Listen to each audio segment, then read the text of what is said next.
Welcome back again today. Eugene James Bullard was born on October 9th, 1895, in Columbus, Georgia. He was the seventh of 10 children.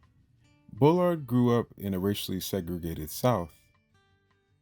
His father, William Bullard, instilled in him a sense of pride and resilience, often telling stories of their ancestral connection to the Haitian Revolution. These tales, rich with themes of resistance and liberation, planted a seed of determination in a young Eugene. But life in the Jim Crow South was anything but easy.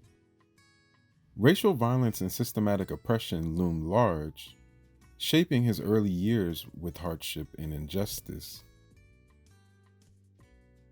Young Eugene dreamed of escaping this reality, yearning for a place where the color of his skin wouldn't define his worth. At just 11 years old, Bullard ran away from home with little more than a fierce hope of a better life. What would be his destination? Anywhere that promised freedom. He eventually stowed away on a ship bound for Scotland. This act would set the stage for extraordinary adventures. In Europe, his resourcefulness saw him through as he worked a variety of jobs to make ends meet. Eventually, he would make his way to France, a country whose motto of liberty resonated deeply within him. France, unlike the United States, embraced him for his talents and character rather than judging him by his race. When World War I erupted in 1914, Bullard saw an opportunity not only to prove himself, but also to fight for the ideas he held dear. He enlisted in the French Foreign Legion, throwing himself into the brutal reality of trench warfare. He fought courageously in some of the war's most grueling battles. This would include the Battle of Verdun, one of the longest and most harrowing conflicts of the war. Despite being severely wounded, Bullard's resolve remained unbroken. He was awarded with the Croix Award, which is one of France's highest military honors, for his bravery on the battlefield. Though his aspirations didn't end in the trenches, after recovering from his injuries, he turned his gaze upward to the skies. In 1917, he joined the French Air Service, becoming the first African American fighter pilot in history. He would fly biplanes, and he conducted over 20 combat missions, earning the nickname Black Swallow of Death. This was due to his daring maneuvers and fearlessness in battle. He flew alongside some of the greatest aviators of the era, proving time and again that skill and courage knew no racial boundaries.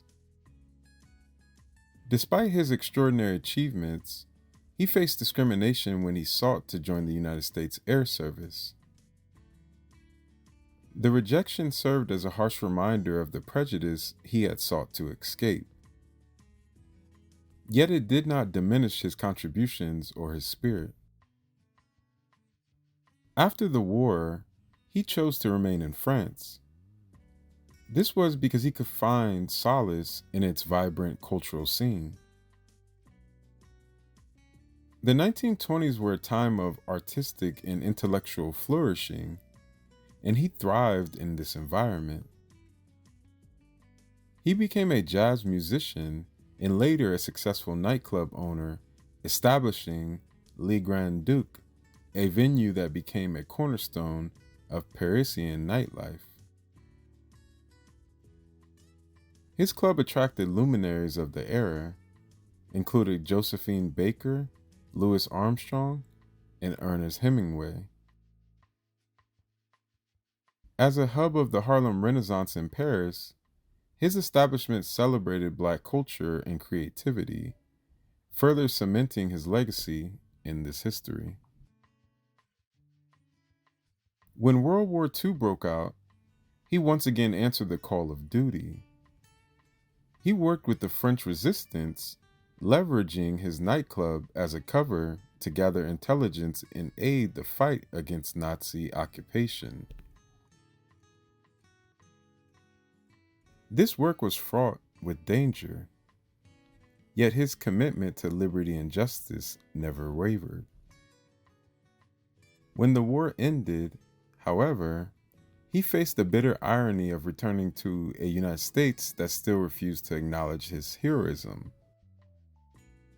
He spent his later years living quietly, working various jobs, and enduring the same racism he had sought to escape decades earlier.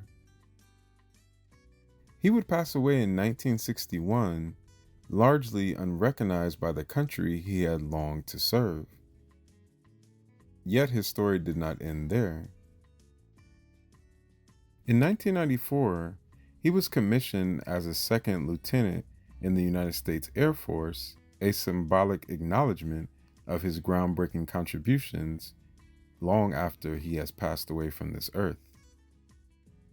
Please like and subscribe, turn on the bell notification so you can get all my videos, add me on social media as well, and until next time, peace, one love.